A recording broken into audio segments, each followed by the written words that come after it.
Okay, so I'm gonna keep this rough and raw with just this one take. I had already a few failed ones, but I'm gonna be honest here and actually a little bit over the top honest. It doesn't really even matter, but sorry IFA for taking so much time with these. I mean, they came at the worst possible moment for me where I was drowning in the devices. Actually just started reviewing headphones and amps and things didn't go anywhere. I didn't get any views, so I was quite demotivated.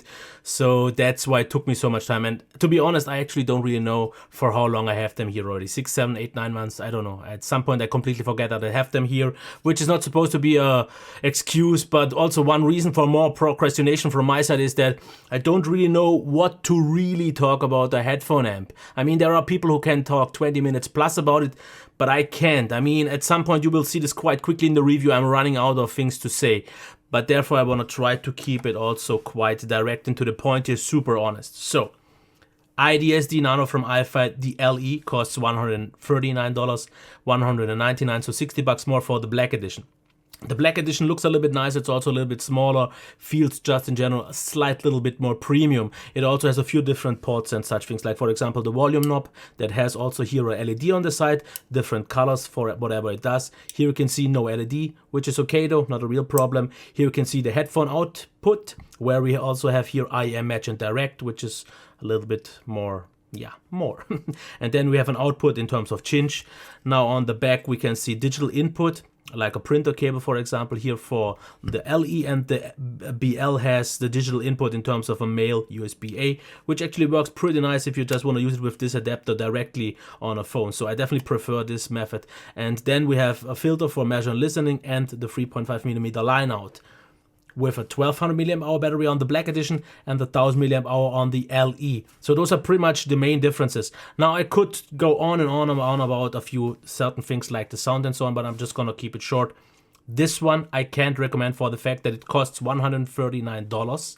Is a dedicated headphone amp, but if you already spent that much money, you are expecting to drive pretty much everything with it, and I personally couldn't. At the time when I actually got it, I had a few headphones, a little bit more demanding ones, yes, but I couldn't drive them to its maximum possibility because it just couldn't deliver me enough power. I mean, obviously I listen way louder, and for most people this will be better. I mean, they will have a better experience, so they will drive more headphones than I could drive with it. But the thing is just, if you pay $60 more, which is not a little, I get that, but then you are safe and sound with this one, because with the black label, you can drive pretty much everything, and you have so much headroom that you can keep on, stick on with this one until you finally decide to go for the next bigger step for a headphone amp, maybe like for $500-600. This one will be safe enough because this one has way more power. I had no headphone that I couldn't drive with it. Obviously you have a little bit more flexibility, more battery life, which is okay, and everything else, it's a little bit more stylish, but you just get for the $60 more an all-around solution for a longer period of time. This one will limit you way earlier. I mean, also in terms of sounds there are differences. The LE does everything actually really nice for what it does, for what it can drive. But the black label, I mean, wider soundstage, it's more structured, it's a little bit better in terms of imaging. We have more power, so we can also drive something that offers a lot more bass, so bass heavier headphones are good. Highs are a little bit more detailed. Everything just sounds better. I'm just gonna keep this short. It sounds just better, and it is noticeable. It's not just volume, it just sounds more. You get more of everything.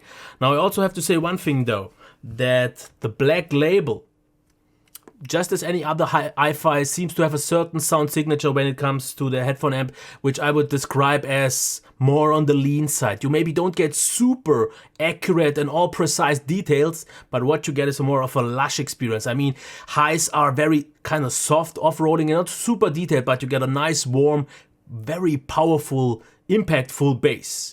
And this, I guess, would be very good for headphones that are a little bit more on the harsh side, that offer maybe some shrill highs. You can filter these out with this one really nice because it smooths them off. But it's not like if you, for example, have a headphone that is already a little bit on the smoother side that you then lose out on detail. These stay intact, but everything that is a little bit harsher, that is a little bit on the colder side, a little bit on the brighter side, gets a little bit darker, but it also gets warmer, and it just gets wider, more structure, and it just sounds better. So for $200 you get a really nice solution, and you can use this with a phone, you can use this with a laptop, you can use this for with your desktop, and This is a solution that most people won't really need much more until they kinda get addicted to better sound and just want even more power or want just even better sound and everything else.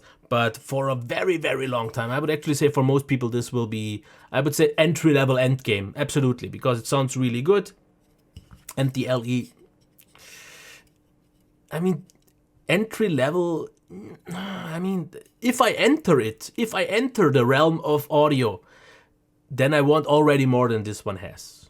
Unless you maybe find it super cheap or something like that. But yeah, Black Label, safe and sound. And sound is really good. So like I said, I wanted to keep this short.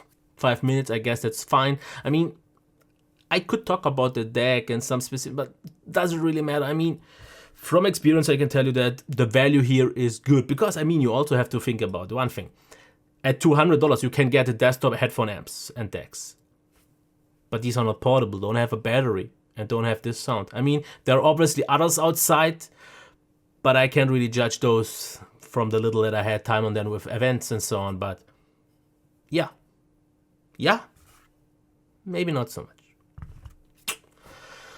Yeah, that was it. Bye.